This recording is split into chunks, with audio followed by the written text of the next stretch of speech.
పెట్టినారు. నాకు బాగా గుర్తు. నేను 2 సార్లు ఆ రోజు నిమ్స్ ఆసుపత్రిలో ఉన్నప్పుడు నేను కేసీఆర్ గారిని కలవడానికి పోయినాను. ఒక బందిపోటు దొంగనో ఒక వీరప్పన్నో ఏ రకంగానైతే ఎవరికి కూడా కలవనీయకుండా మిలియన్ బ్లాక్, నాకు బాగా గుర్తు, మిలియన్ బ్లాక్ నిమ్స్లో ఉన్నటువంటి ఒక మిలియన్ బ్లాక్లో మూలకు ఒక రూమ్లో పెట్టినరు. ఈ కొస నుంచి ఆ కొస వరకు ఒక్క మనిషి కూడా ఉండడానికి వీల్లేదు. కేటీఆర్ గారు పోవాలన్నా, కవిత గారు పోవాలన్నా, ఎవరు పోవాలన్నా పర్మిషన్ తీసుకొని పోవాలా.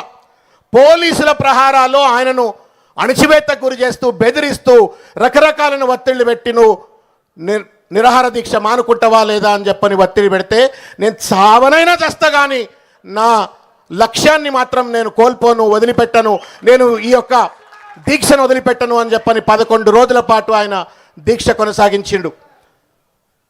తెలంగాణ రాష్ట్రం ఇవాళ ఇట్లొచ్చింది అంటే ఆయన కృషియే. ఆయనతో పాటు మనం అందరం సైనికుల లెక్క రాముడి వెంట వానరులు ఎట్లయితే రావణ యుద్ధంలో ఎట్లయితే పనిచేసిండ్రో మనమంతా వానరుల లెక్క ఆయన వెంబడి పనిచేయచ్చు. కానీ రాముడు లెక్క ముందు నిలబడ్డటువంటి ఒక మహానుభావుడు కేసీఆర్ గారు. ఆయన గనక ఒకవేళ సంకల్ప సిద్ధితో తెలంగాణ వస్తుంది, తెస్తను అనేటువంటి ఒక నమ్మకంతో గనక ఆ రోజు పదవికి పార్టీకి వదిలిపెట్టి డబ్బులు లేవు, ఎంబడి తిరిగేటోళ్ళు లేవు, కార్లు లేవు, అట్టహాసాలు లేవు, ఇంత పెద్ద వ్యవస్థ లేదు, అయినప్పటికీ కూడా మొక్కవోని ధైర్యంతో ఆయన కొట్లాడినందుకే తెలంగాణ వచ్చింది. ఇవాళ ఎవరో పెద్ద మనిషి అంటున్నాడు కేసీఆర్తో వచ్చిందా తెలంగాణ అని చెప్పని.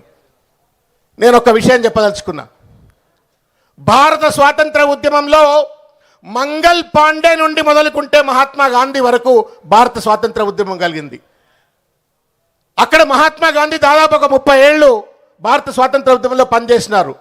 కానీ మంగల్ పాండేనో ఇంకెవరినో కూడా పెద్ద ఎత్తున ఎంతైతే కీర్తి ప్రతిష్టలు మహాత్మా గాంధీకి ఇస్తామో అంత మంగల్ పాండేకి ఇయ్యము. అదేవిధంగా భారత స్వాతంత్రంలో ఏ రకంగానైతే మహాత్మా గాంధీ స్వాతంత్ర సమరంలో కీలకమైన పాత్ర పోషించి జాతిపితగా నిలబడ్డాడో, భారత జాతిపితగా, తెలంగాణ ఉద్యమంలో కూడా చెన్నారెడ్డి కావచ్చు, ఇంకా చాలామంది కొట్లాడినప్పటికీ కూడా చివరిదాకా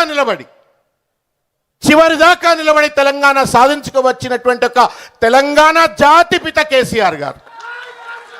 తెలంగాణ జాతిపిత కేసీఆర్ గారు, సంస్కారవంతుడు కేసీఆర్ గారు.